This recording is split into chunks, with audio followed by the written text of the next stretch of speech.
여러분 안녕하십니까? 지난주에 국감이 끝난 가운데 오늘은 여야가 북한의 러시아 우크라이나 전쟁 파병과 관련한 대북 정책을 놓고 공방을 벌였습니다. 오늘 정치권 소식 함께 볼 패널 소개하겠습니다. 서정욱, 장윤미 변호사가 함께하겠습니다. 안녕하십니까? 안녕하세요. 반갑습니다. 네, 먼저 더불어민주당은 국정원 참관단 우크라이나이나 현지 운영 추진 등 북한의 파병에 적극적으로 대처하는 정부 방침을 문제 삼았습니다. 국정원이 우크라이나에서 발생하는 북한군 전쟁포로들 신문을 하기 위해서 신문조를 파견하겠다고 합니다. 이거 제정신입니까? 고문기술 전 세계에 전수라도 하겠다는 겁니까? 이게 전쟁놀이입니까? 국회 동의를 받아야 되는 장병 파병 문제도 지금 참관단의 이름으로 슬쩍 보낼 생각인 것 같은데 이거 결코 해서는 안 될 일입니다. 우크라이나와 협조로 북한군을 폭격 살상케 하고 국지전의 단초를 열어 우크라이나의 불길을 서울로 옮기고자 획책한 외환 유치 예비 음모이자 계엄 예비 음모입니다. 대통령실이 이미 개최한 우크라이나 관련 비상대책회의 관련자 전원에 대한 조사와 공수처 긴급 수사가 요구됩니다. 네, 이런 민주당을 향해 국민의힘은 북한과 러시아에는 침묵하면서 정부만 비난하고 있다고 맞불을 놨습니다. 과연 북한의 참전에 대한 더불어민주당의 입장은 무엇입니까? 북한의 참전과 관련한 여러 가지 상황에 대해서 비판의 화살을 우리 정부와 국민의힘에 돌리고 있습니다. 뭐 이해합니다. 야당이니까 그럴 수 있어요. 그런데 이건 답해 주십시오. 북한의 참전에 대한 더불어민주당의 진짜 입장은 무엇입니까? 세계 각국 정부와 전문가들은 입을 모아 김정은 정권의 위험한 도박이 심각한 안보 위기를 초래할 수 있다고 경고하고 있습니다. 그런데 야당은 그 책임을 대한민국 정부에 뒤집어 씌우고 이를 정권 퇴진 공세에 이용하고 있습니다. 대한민국 정당이 맞는지 의문입니다. 김정은 규탄을 결의하겠다더니 본심은 역시 대통령 탄핵 공세에 있었던 것입니다. 예, 서정욱 변호사님께 먼저 여쭤보겠습니다.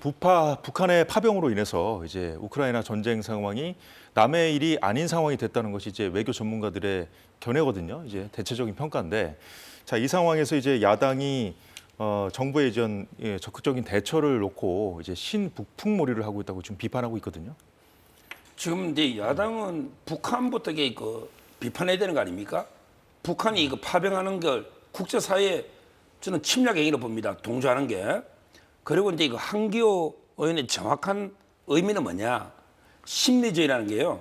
이런 말이 있어요. 우리 역사학의 아버지 헤르도토스라고 있잖아요. 그리스의 그 페르시아 전쟁사 헤르도토스.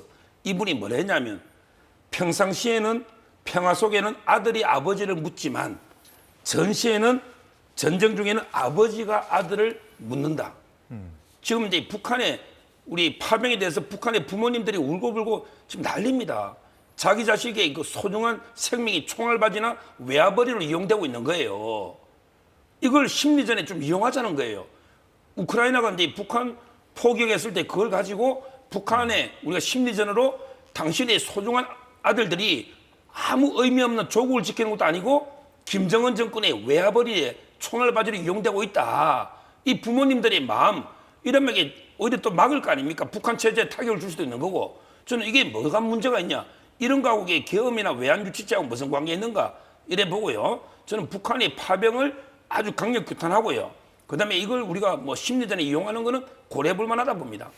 네, 뭐 한동훈 대표도 얘기했죠, 장 변호사님. 네. 저희 야당이니까 정부를 비판할 수는 있는데 그래서 이제 진짜 입장은 뭐냐, 북한 파병에 대한 민주당의 진짜 입장은 뭐냐는데 어떻게 답하시겠습니까? 파병은 당연히 이건 유엔 협약에도 위반되는 거고 허용돼선 안 됩니다. 하지만 정부는 위기 관리를 위해서 이 러시아 우크라이나 전쟁입니다. 그 부분에 대해서 냉철한 접근이 있어야 돼요. 일단 북한군이 파병이든 용병이든 어떤 형식으로 지원이 되든 일단 직접적으로 한반도에 가해지는 위협은 없습니다. 그렇다면 단계별로 대응 전략을 수립하거나 하면 되죠. 지금 우크라이나 전쟁에서 원래 자국을 방어하는 선까지는 다른 서방 열국에서도 지지하는 바였습니다. 지금 우크라이나가 전쟁을 끝낼 의지가 있는지 좀 의문인 부분이 있죠. 왜냐하면 러시아 본토를 지금 침투하고 있거든요. 그거는 미국도 저어하는 부분입니다. 미국 대선을 앞두고 미국 정치권에서도 예의주시하는데 우리나라 정부가 사실상 저벅저벅 그 전장의 한가운데로 간다는 게 그게 말이 됩니까? 한기호 의원 그냥 심리전 펼치자고 한 거 아닙니다. 북괴군을 폭격하자고 했습니다. 미사일 타격해야 된다라고 했어요. 그걸 토대로 심리전을 하자고 했는데 이게 지금 대한민국의 안보에 도움이 되는 대안입니까? 아닙니까? 이런 부분과 관련해서 사실 러시아와 어떻게든 협의를 하고 그런 부분이 필요한 때인데 단계별 없이 가장 최후의 메신저가 돼야 되는 대통령께서 우크라이나에 살상 무기를 지원하겠다? 이게 지금 한반도의 위협에 도움이 되는 겁니까? 안 되는 겁니까? 이런 부분과 관련해서 야당으로서는 문제 제기를 하는 것입니다. 네, 방금 말씀하신 한기호 의원과 신원식 국가안보실장의 문자 내용, 국감장에서 이제 카메라에 잡혔는데 한번 볼 수 있을까요? 예. 우크라이나와 협조가 된다면 북한군 부대를 폭격, 미사일 타격을 가해서 북한의 심리전으로 써먹었으면 좋겠다고 이제 신원식 안보실장에게 문자를 보냈죠. 파병이 아니라 연락관도 필요하지 않을까요? 뭐 이런 얘기까지 한 내용이 이제 언론에 잡힌 거죠. 카메라에 잡혀서 나왔는데 이제 김민석 최고위원이 외환 유치 예비 음모이자 계엄 예비 음모라고 주장한 대목이 바로 이것 때문이지 않습니까? 장 변호사님도 지적을 하셨고요. 자, 여기에 대해서 한기호 의원이 오늘 기자회견을 하면서 입장을 밝혔거든요. 한번 들어보죠. 북괴군을 우리가 직접 타격하겠다고 한 것도 아니고 우크라이나에서 적인 북괴군을 타격하고 피해가 발생하면 파병 자체를 부인하는 김정은에게 파병을 인정하도록 만들고 인민의 귀한 아들들을 총알바지로 내모른 사실을 인민들에게 알려서 만행을 멈추게 하라는 것인데 무엇이 문제입니까? 네, 서 변호사님, 앞서 이제 장 변호사님께서 이제 한기호 의원의 이제 발언이 뭐 직접적인 폭격 뭐 이런 식으로 이런 취지로 말씀하셨죠. 근데 이제 한 의원은 우리가 뭐 직접 타격하겠다는 뜻은 아니라는 얘기를 했어요. 이제 뭐 그런 비판 여론이 있어서 그렇게 한 얘기인지 모르겠습니다만 본인이 직접 이런 입장을 밝혔거든요. 그렇죠. 이게 원래 그 문자도 보십시오. 우크라이나하고 협조가 된다면 북한군 부대를 타격하는데 우리가 이게 미사일로 북한을 타격하면 이게 전쟁이죠. 이게 아니잖아요. 우크라이나 입장에서는 이게 북한군이 러시아하고 참전하니 적국이잖아요. 그러면 이제 우크라이나가 북한 타격하는 건 아무 문제가 없죠. 이걸 우리가 이제 그 자료를 가지고 이제 그 북한의 심리전에 이용하자 심리전의 말 나오지 않습니까? 지금 김정은 정권은 이게 파병 자체를 부인하면서 아무것도 인정 안 하잖아요. 그러면 이게 북한군 부대를 타격했으면 그 사진이나 여러 가지 자료가 있을 거 아니에요. 이걸 가지고 우리 북한의 부모님들께 이렇게 당신의 귀한 아들들의 생명이 달러나게 외환벌이 총알바지로 이용되고 있다. 이러면 이게 참전을 멈추게 할 수도 있는 거 아닙니까? 북한에서 이게 전쟁 반대 움직임이 확 일어날 수도 있잖아요. 이런 뜻입니다. 이게 무슨 이게 전쟁광이고 이게 무슨 이게 외환 유치라는 건 뭐냐면 뭐 임진왜란 때 일본에 가서 이게 임진왜란을 일으키도록 전쟁 일으키도록 유도하는 건데 그게 아니지 않습니까? 취지가. 그리고 이게 또 계엄하고는 또 무슨 관계 있습니까? 말만 하면 이게 계엄인데 계엄도 관계 없고요. 그다음에 하나 더 여기 뭡니까? 연락관이죠. 파병이 아니라 연락관도 필요하지 않을까요? 이 연락관을 또 이게 이재명 대표는 아까 이게 뭐랬습니까? 뭐 고문 기술을 전수한다? 지금 이게 연락관이 고문하러 갑니까? 어디 말이 되는 이야기를 좀 해야 되잖아요. 국민이 바보입니까? 고문하러 연락관이 가는 게 아니고 정보도 수집하고 또 이게 우리가 우크라이나 지원도 하고 지금 이제 다만 탄환이나 직접 살상 무기 지원은 논란이 있잖아요. 이러면 이게 협조가 필요하잖아요. 지금 이게 거의 세계적으로 이게 커질 수가 있거든요. 이걸 가지고 고문 기술을 전파한다. 이거야말로 이게 완전히 괴담 가짜뉴스입니다. 다만 이런 대화를, 이런 중요한 대화를 언론이 있는 상황에서, 오픈된 상황에서, 열린 공간에서 하는 것은 좀 부적절한 거 아니에요? 아니 내용 자체가 뭐 이게 부적절한 게 없는데 이제 뭐 사적 공개된 대화가 공간에서 한 것은 이제 아마 어쨌든 이제 잡혔으니까. 공개될지 안 될지는 언론에. 모르겠는데 아마 사적 대화가 이게 했는데 저는 이 정도는 방송에서도 해도 된다 봅니다. 뭐 연락관 파견, 파병이 아니잖아요. 그다음에 그 심리전에 이용하자는 거 아닙니까? 네, 뭐 한 차례 이제 서정욱 변호사님께서 이제 지적한 것이 뭐 직접 타격하는 내용은 아니라고 이제 본인도 한교 의원 네. 본인도 얘기를 했고, 그리고 이제 뭐 이재명 대표 앞서 들은 발언을 보면 우리가 뭐 군을 파병한다는 얘기까지는 한 적은 없고, 그건 좀 너무 앞서 나간 발언들도 좀 나오는 건 사실이거든요, 지금 야당에서. 그러면 네. 한기호 의원이 뭐라고 말씀하셨는지를 정확히 따져보면 되겠죠. 이렇게 이야기합니다. 우리가 북괴군을 직접 타격하겠다고 본인이 한 건 아니고 우크라이나에서 적인 북괴군을 타격하겠다는 뜻이었다고 합니다. 북괴군을 직접 타격한다는 건요, 북한을 침공하겠다는 거예요. 전쟁을 자초하겠다는 겁니다.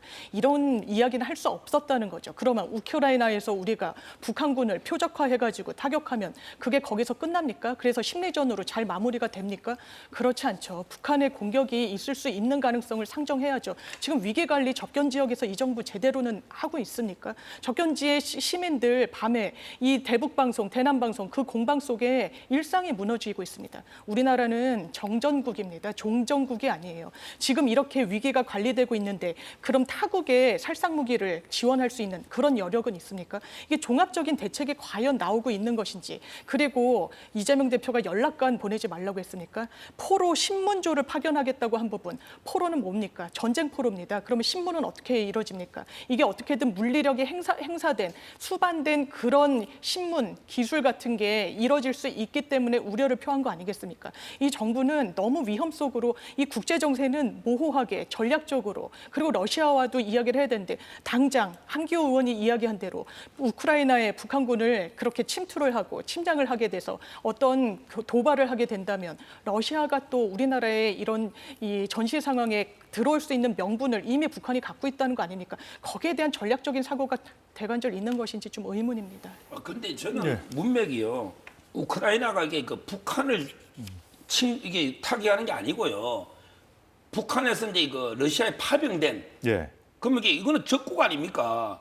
북한에서 이제 그 파병된 북괴군, 이걸 우크라이나가 타격하는 건 너무나 당연한 거 아닙니까? 북한군을 타격하는 주체가 우크라이나 군이라는 거잖아요. 아니 그 우크라이나고 전장에서. 대상이 전장에서. 러시아의 전장터에 온 그렇죠. 북한군을 타격하는 건 너무나 당연하잖아요. 정당방위니까 전쟁이잖아요.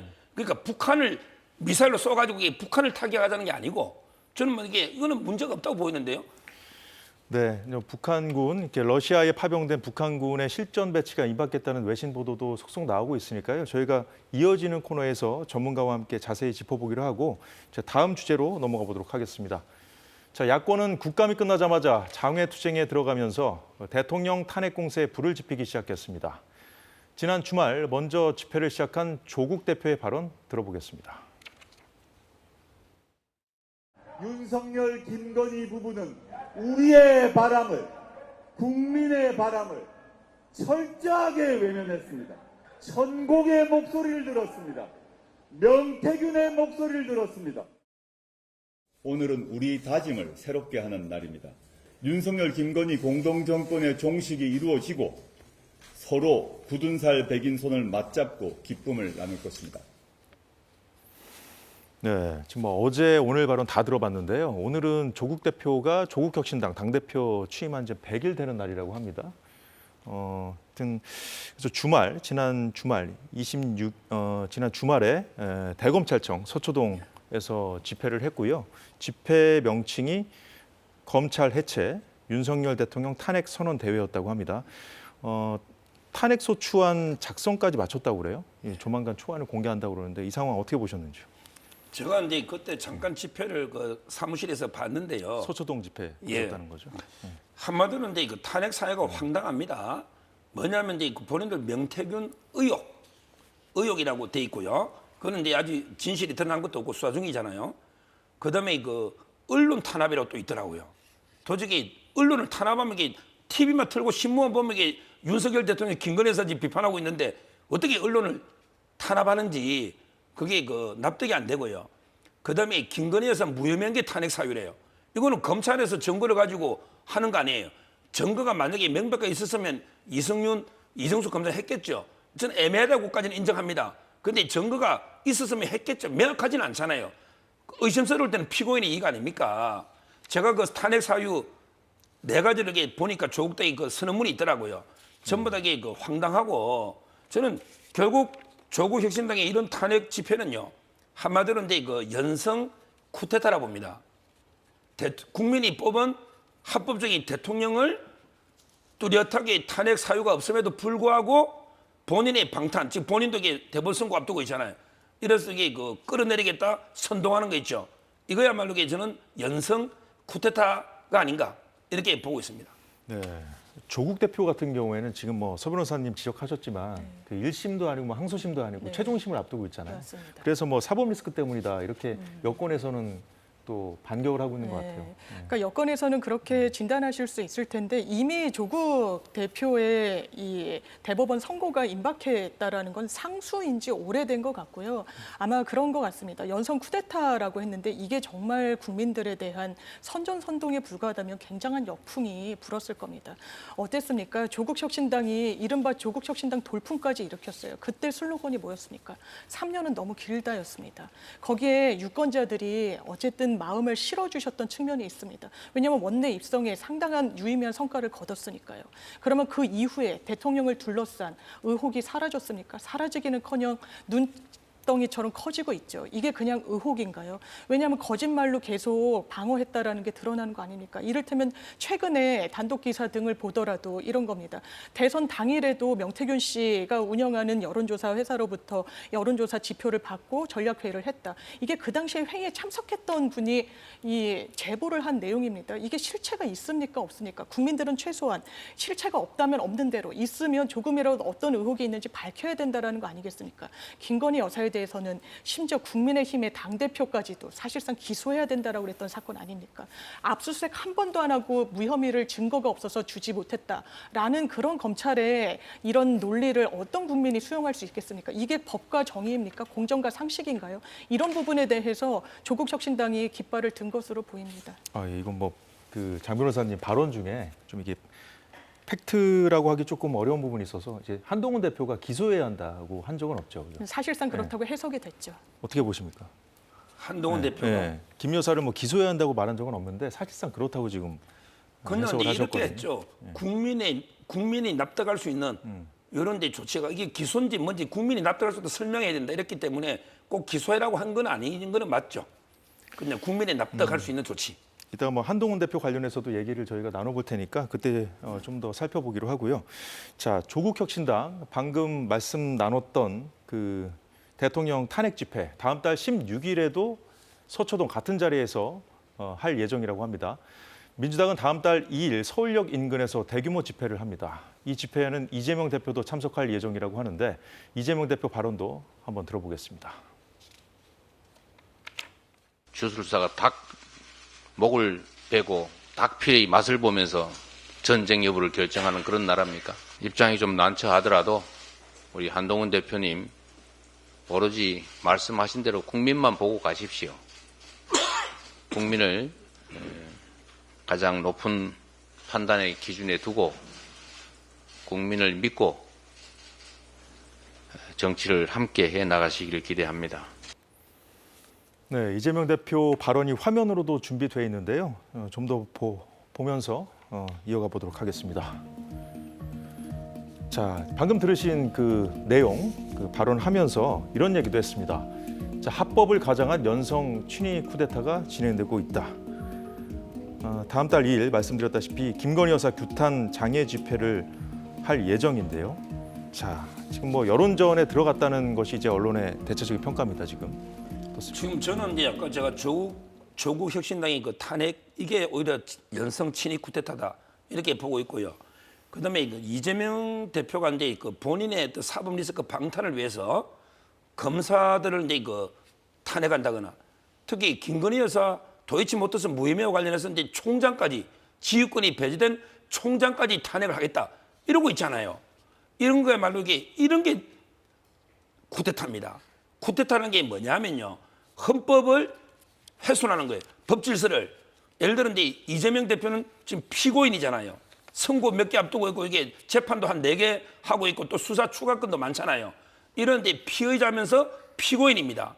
이런 분들이 합법적인 국가기관 검찰을 갖다가 탄핵하거나 특검을 이렇게 흔들거나 또는 이게 요즘 이제 법원에 대해서도 상당히 강성 지지층들이 탄원을 빙자하는 게 사실상 이게 겁박 이런 의혹도 많이 있거든요.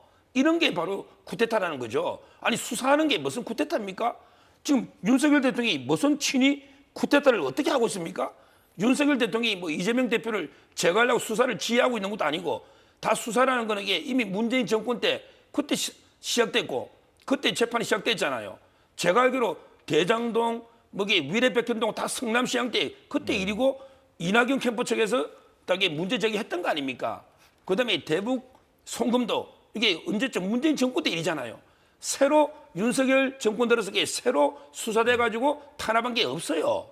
제가 알기로 한번 보십시오. 한번 대보십시오. 근데 이게 무슨 친위 쿠데타입니까? 윤석열 대통령이 이재명 대표를 뭐 표적으로 수사를 새로 한 게 있습니까? 저는 어느 도다에 봅니다.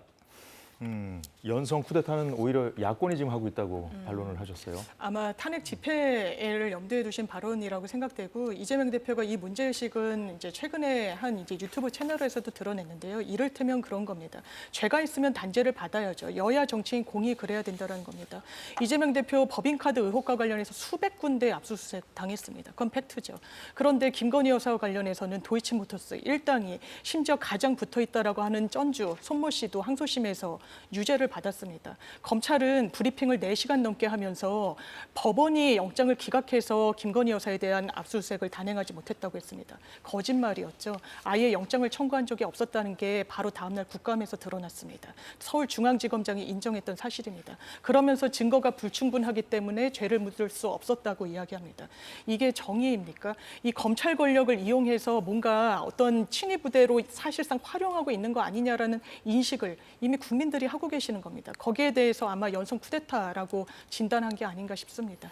참고로 이제 김혜경 여사와 관련해서 130군데 압수수색은요. 그게 아니고 이제 식당들 있죠. 버카성 식당들. 예. 그게 129군데입니다. 그거는 이제 배모 씨 수사에도 있고요. 이재명 대표도 연루가 돼 있고요. 물론 김혜경 씨도 이제 공범이 3명이 지금 소환 상태고요. 따라서 김혜경 씨의 뭐 집이나 김혜경 씨의 핸드폰이나 차량이나 이거 압수수색은 한 건도 없다. 예, 식당입니다. 김혜영 씨 관련 얘기는 뒤에서 해보기로 하고요. 자, 넘어가 보도록 하겠습니다.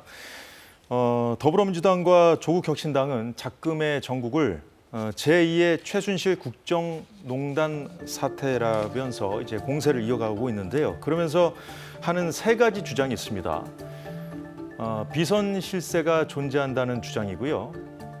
주술사가 있다. 주술로서 정치를 하고 있다는 그런 주장을 펴고 있습니다. 앞서 이재명 대표도 그런 발언했었죠. 들으셨다시피 주술사가 닭 목을 베고 닭 피 맛을 보면서 전쟁 여부를 결정하는 그런 나라가 됐다. 그리고 조국혁신당의 조국 대표도 저 명태균 씨 그리고 또 천공 얘기를 또 했죠. 그런 식으로 이제 주술사 프레임을 만들고 있다는 것이 언론들의 평가입니다. 김건희 여사를 비롯해서 이런 비선 실세들이 인사와 이권에 개입하고 있다는 그런 주장을 펴고 있는데, 자, 이런 야권의 전략이 지금 어느 정도 지금 여론에 좀 작용을 하고 있다고 보시는지요? 저는 이제 제2의 최순실 국정농단, 근데 제1 있잖아, 최서원 씨 국정농단 그때 사태 있죠. 이것도 이게 저는 많이 과장돼 있고 이제 진실이 하나하나 드러난다 봐요. 그때요, 최서원 씨가 뭐 이렇게 국정을 엄청나게 저도 처음에는 박근혜 대통령 허수아비고 모든 걸 다 한다고 생각했는데 재판해 보니까 이게 최서원 씨가 개입한 게 뭐가 있습니까? 그때 재산이 뭐 몇 조인지 몇백 조인지 그 안민석 의원도 지금 재판 받고 있지 않습니까? 재판. 그다음에 그때 아마 오방 씨를 뭐 어떠고 이게 그때 세월호 7시에 구슬했다고 했잖아요. 예. 근데 구슬 진짜 했습니까? 이게 주술하고 똑같잖아요. 그때 구됐다고 했지 않습니까? 성형이나. 따라서 이게 저는 그때 최서원 씨 옛날에 그것도 많이 지금 진실하고 다른 게 하나하나 드러나고 있고요. 그리고 이게 이번에 그렇다면 이게 그때도 잘못됐다면 이번에는 더 이게 말이 안 되는 거죠. 지금 이게 누가 비선 실세라는 겁니까? 일단 이게 공식적인 영부인입니다. 영부인이 대통령실 내에서 이제 야당 역할을 쓴소리도 할 수 있고 하는데 무슨 이게 부부 사이 비선입니까? 이게 비선 실세. 이것도 이게 말이 안 맞는 거고요. 그다음에 그 주술사가 어디 있습니까? 주술사가 김건희 여사가 이제 구약을 뭐 줄줄이 다 외우지는 못하더라도 상당히 독실한 신자라고 하지 않습니까? 저는 합리적이지. 특히 윤석열 대통령이 뭐 주술에 그 명태균 씨 바로 정리했다고 하지 않습니까? 처음에 여론조사 전문가로서. 따라서 이것도 말이 안 되는 거고요. 그다음에 뭐 인사나 이권 개입도 저는 근거는 아직까지 밝혀진 건 없다. 따라서 이게 그 제2의 최서원 사태도 이게 잘못됐고 제1의 최서원 사태도 상당히 저는 과장된 부분이 많다 봐요. 사실 뭐 박근혜 전 대통령 탄핵 국면 때 좀 뭐 아니면 말고식 의혹 제기라든가 보도도 많이 있었죠.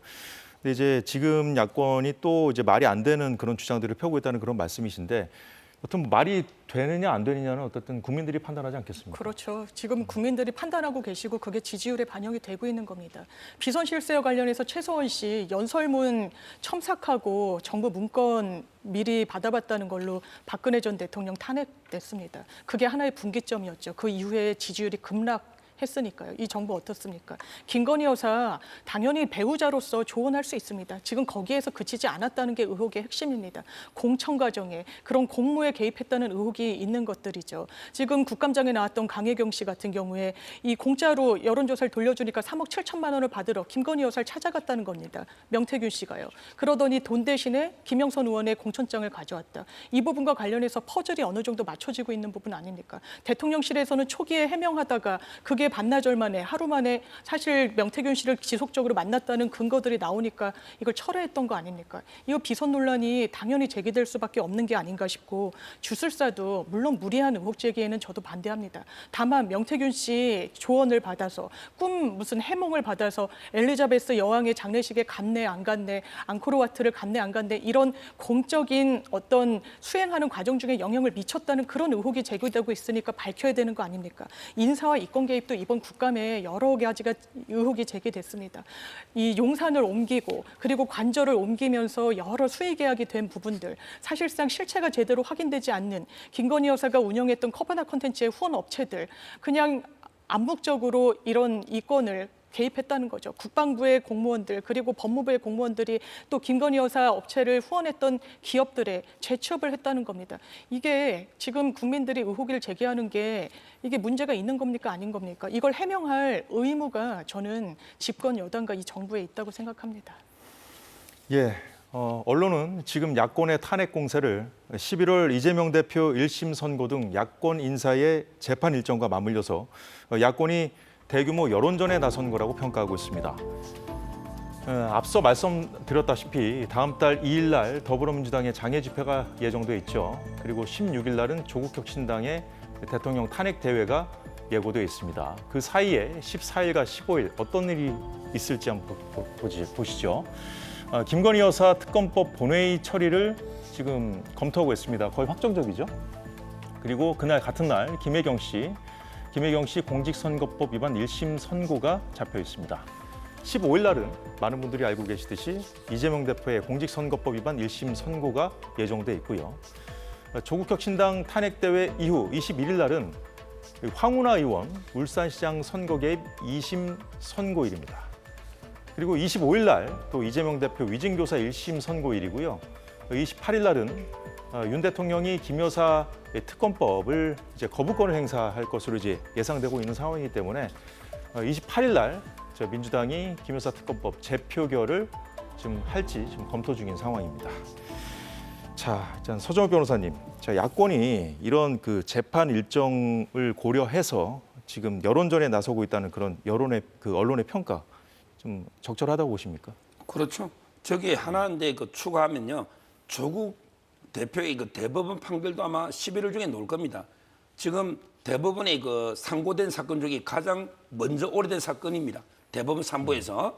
따라서 이제 연내 논다는데 12월 달까지 잘 안 가요. 저는 뭐 빠르면 이제 그 11월 초나 11월 중에 그 조국 대표가 대법원에서 선고되면요. 기각이 되는 순간에 2년의 그 법정 구속을 바로 이제 하잖아요. 그러다 보니까 이제 그 조국혁신당은 넘버 1, 2가 조국 대표와 황운하 대표 있죠. 원내대표. 황운하 원내대표도 이제 그 1심에서 실형 3년을 받았어요. 그런데 만약에 이번에 항소심이면 법정 구속이 될 가능성도 상당히 있습니다. 검찰에서 이제 법정 구속을 특별하게 요구했거든요.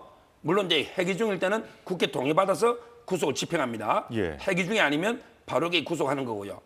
따라서 이제 그 조국 혁신당으로서도 운명을 건 한 달이고, 그다음에 이재명 대표 입장에서도 비록 1심이지만 이게 2심하고 3심은 신속하게 되고 새로운 증거가 없어요. 예. 모든 거는 이게 1심에서 모든 정인이 다 나왔고 오랫동안 심리했잖아요.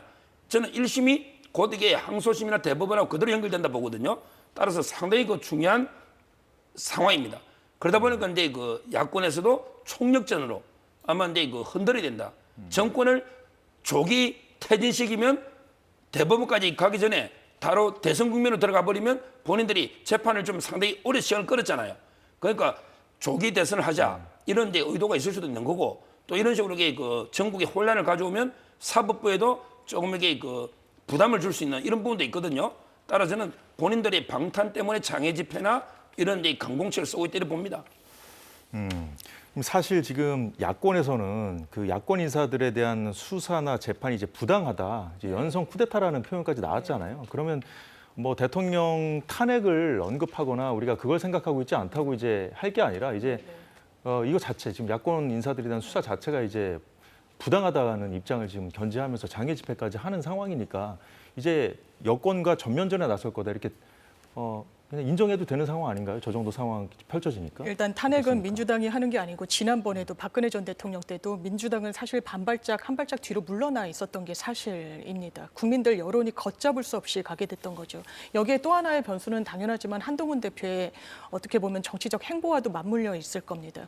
김건희 여사 특검 밖에는 한동훈 대표가 이야기한 국민 눈높이에 맞출 만한 대안은 없을 겁니다. 많은 국민들이 그렇게 생각하시고 계시기 때문에 민주당으로서는 뭐 전략적으로도 탄핵이라는 것을, 왜냐하면 지금 이 정부의 지지율이 굉장히 좋지 않습니다. 그렇기 때문에 그런 유동적인 변수를, 그 큰 획 하나를 더 민주당이 자초해서 그을 필요가 없다라는 이야기들도 나옵니다. 그렇다면 탄핵이라는 게 전략적으로도, 그리고 이건 역사의 불행인 게 맞는 부분이 있죠. 항상 가장 최후의 보루로 고민할 수밖에 없는 부분이 있죠. 이걸 선두에서 민주당이 이야기하지도 않았었습니다. 지난 전례에도. 그렇다면 이 상황을 관련해서 야당으로선 주시할 수밖에 없다라는 거. 그리고 지금 여당의 내홍이 너무나 격화되고 있어서 이 부분과 관련해서는 아마 탄핵 이야기를 민주당이 그렇게 선제적으로 하는 일은 없을 것 같습니다. 예.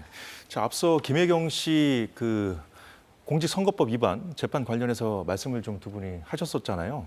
근데 이게 지난 대선에서 벌어진 일이기 때문에 지금 뭐 벌금 300만 원을 이제 구형을 해놨잖아요, 검찰이. 그 이상으로 뭐 이렇게 판결이 나더라도 이 대표의 의원직 상실이라든가 피선거권에는 영향을 미치지 않을 거라고 그러는데, 그런데 이 김혜경 씨 재판이 왜 이제 언론들이 이렇게 주목하는 그 이유가 뭡니까?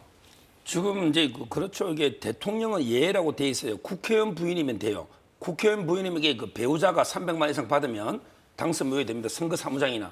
근데 대통령 선거는 워낙 중대한 선거고 전 국민이 참여하니까 예. 그게 갈로 속에 대통령은 예라고 돼 있어요. 따라서 이제 뭐 300만 원 받더라도 이상 받더라도 예. 이재명 대표의 피선거권이나 이거 아무 관계는 없는데 다만 이제 이게 일부예요. 카드 선거 중에 지금 추가로 예. 김혜경 씨 이제 그 추석 전에 왜 그때 출석했죠? 사실상은 이제 그 진술 거부했잖아요. 예. 그 혐의가 뭐냐면 그 배모 씨라는 이제 그 수행 비서 있잖아요. 배모 씨. 예. 이분이 거의 유령 공무원이라는 거예요. 어디 소속도 지금 이게 불분명하다는 거예요. 따라서 그 월급 받은 3억이 실제는 이제 개인 일을 하면서 나라에 월급 받으니까 그게 국고손실 횡령 아니냐? 그 3억. 그다음에 김혜경 씨가 이제 관용차를요.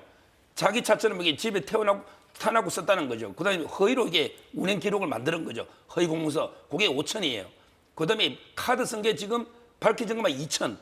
이거 10만 원이지만 2천. 그다음에 업무 추진비로 뭐 과일 사고 사적 있잖아. 공무원 야식비로 꾸며놨고 이런 게 있잖아요. 이게 2천이에요. 그러니까 총 3억 9천 혐의로 김혜경 씨를 소환해가 조사를 받은 거예요. 예. 다만 이재명 대표는 이제 서면도 답을 안 하고 아니 불응하고 있어요. 이재명 대표는. 그러니까 제 말은 이번에 10만 4천의 선거법이 선고되면 예. 남아있는 3억 9천 혐의에도 상당히 영향을 주니까 그래서 이게 중요한 재판을 보는 거예요. 아, 법인카드 그 사적 유용 의혹과 관련된 다른 사건에 영향을 미칠 수 있다, 그런 그렇죠. 말씀이시군요. 일단 선거법에도 국회의원 배이자가 300만 원 이상 받으면은 직을 이제 면하게 하는 거잖아요. 지금 김혜경 씨 같은 경우에는 밥을 샀다고 기소가 된 겁니다. 그것도 10만 4천 원. 그 10만 4천 원의 식사를 제공했다라는 이유로 정식 재판에 회부가 된 거죠. 그러면서 검찰은 300만 원이라는 어떻게 보면 이 사건에 견주어서는 좀 과도한 구형을 했습니다. 그러면서 매표행위이기 때문에 엄정한 처벌이 필요하다는 것인데 그 당시에 이 밥을 먹은 사람들이 일반 유권자들이 아니었습니다. 전현직 민주당 의원들의 배우자였어요. 이 사람들이 누구를 찍습니까? 여당을 찍었겠습니까? 윤석열 대통령 찍었을까요? 어차피 이재명 대표를 지지하는 분들로 보이죠. 그런데 이게 매표행위라고 하면서 이런 센 구형을 하는 것이 이게 맞는지 모르겠습니다. 그렇다면 어떤 선거 향배에 따라서 이 부분은 아까 짚어주신 수사에도 영향을 미치겠지만 여론에도 당연히 어떤 향배에 아주 중요한 가름길이 될 겁니다. 네, 자 이런 상황에서 이재명 대표는 장애 집회가 이제 다음 달 예고돼 있는 상황이죠. 그리고 1심 선고도 있습니다.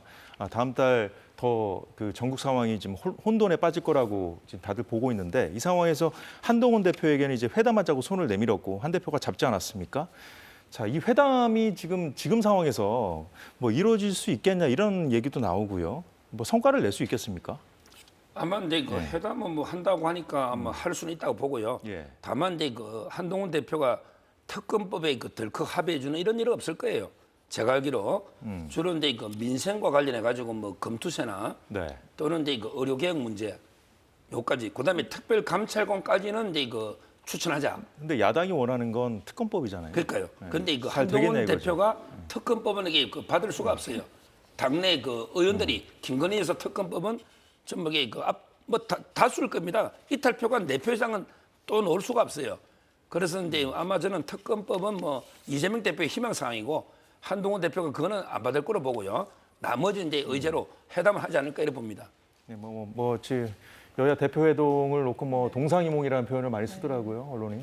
예. 그런데도 두 사람은 이해관계를 같이 하는 부분이 있죠. 지금 민생이 실종됐다고 국감도 민생 실종 국감이었다고 비판이 고조되는 가운데 지금 정부에서 많은 추동력을 잃고 있는 부분이 있습니다. 그러면 여야 국회 입법기관이 그런 부분을 메워줘야 될 부분이 분명히 있는 것이고 그 부분에 있어서는 다 차기 대선 주자인 한동훈 대표, 이재명 대표 이해관계가 다 일치하는 거 아니겠습니까? 강론에 있어서는 의견 일치를 봐야 되는 부분이 많겠지만 대선의 어떤 공약집을 보더라도 총선의 공약집을 보더라도 여야 간의 그 정책적인 간극이 그렇게 크지 않습니다. 그럼 할 수 있는 일부터 머리를 맞대고 하자. 다만 변수 통제를 위해서 이제 1심 선고 전에 하자. 이렇게 의견이 모아지고 있는 것으로 알고 있습니다.